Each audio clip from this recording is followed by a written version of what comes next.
Imagine standing on the banks of the Nile, watching the golden sun rise over the ancient city of Thebes. The year is 1325 BCE, and Egypt, the land of pharaohs, gods, and endless deserts, is in turmoil. At the center of this whirlwind is a young woman, a princess whose name is whispered in the dark corridors of power, a princess whose life is marked by love, betrayal, and intrigue.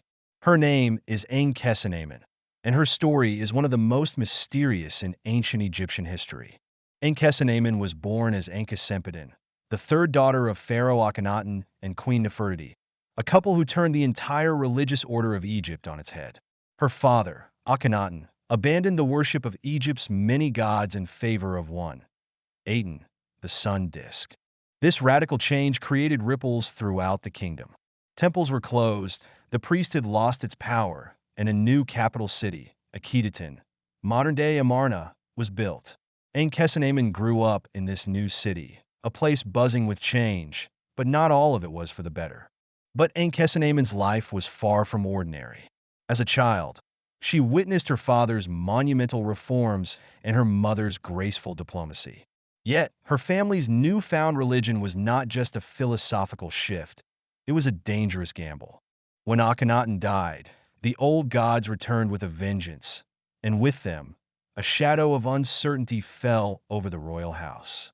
Ankhesenamun, still a teenager, found herself married to her half-brother, Tutankhaten, who soon became the famous boy king, Tutankhamun. Together, Tutankhamun and Ankhesenamun faced an Egypt in chaos. They moved the capital back to Thebes and reinstated the worship of Ammonius and the other gods. Tutankhaten even changed his name to Tutankhamun to reflect this return to tradition. For a brief moment, it seemed that stability was returning to the land of the Nile. But their reign would not last long. At the age of about 19, King Tutankhamun died suddenly and mysteriously. Ankhesenamun, now a widow at a young age, was thrust into the most precarious position of her life. Her husband's death left her vulnerable in a court full of powerful men with their own ambitions. The priesthood, military leaders, and advisors all sought to seize power in the vacuum left by Tutankhamun's death. What could Ankhesenamun do? She was the last surviving link to the old royal line, but she was also just a young woman in a male-dominated world. Here, her story takes an even more curious turn. Desperate and alone, Ankhesenamun did something almost unimaginable for an Egyptian queen. She wrote a letter to the king of the Hittites, Egypt's enemies to the north. In her letter, she pleaded for a Hittite prince to come to Egypt and marry her, offering him the throne.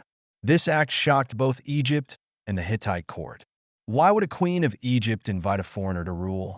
The Hittite king, suspicious but intrigued, sent one of his sons, Prince Ananza, to marry Ankhesenamun. But before he could reach her, the prince was murdered, possibly by powerful Egyptian factions who would never accept a foreign ruler. Some suggest it was the work of Ai, an aging advisor and former vizier, who was eager to claim the throne for himself. Shortly after, I married Ankhesenamun and became pharaoh, a marriage that might not have been a choice, but rather a forced alliance, sealing her fate. But here is where the mystery deepens. After this marriage, Ankhesenamun simply disappears from the records. No tomb has been found, no inscriptions mention her fate. It is as if she was erased from history.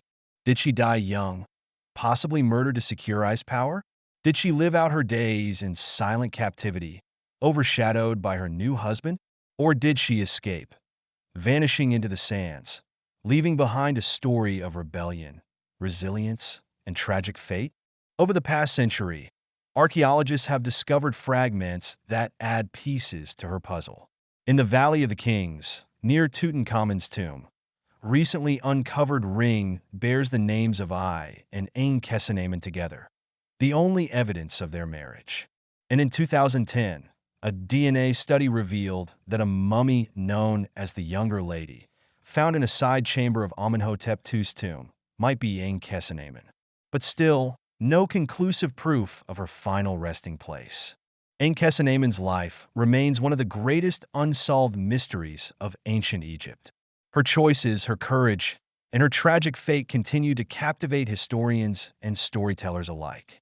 She was a princess who lived at a crossroads, between old gods and new beliefs, between life and death, between being remembered and being forgotten.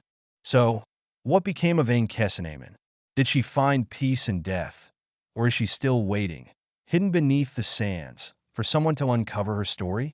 Only time and the sands of Egypt may tell.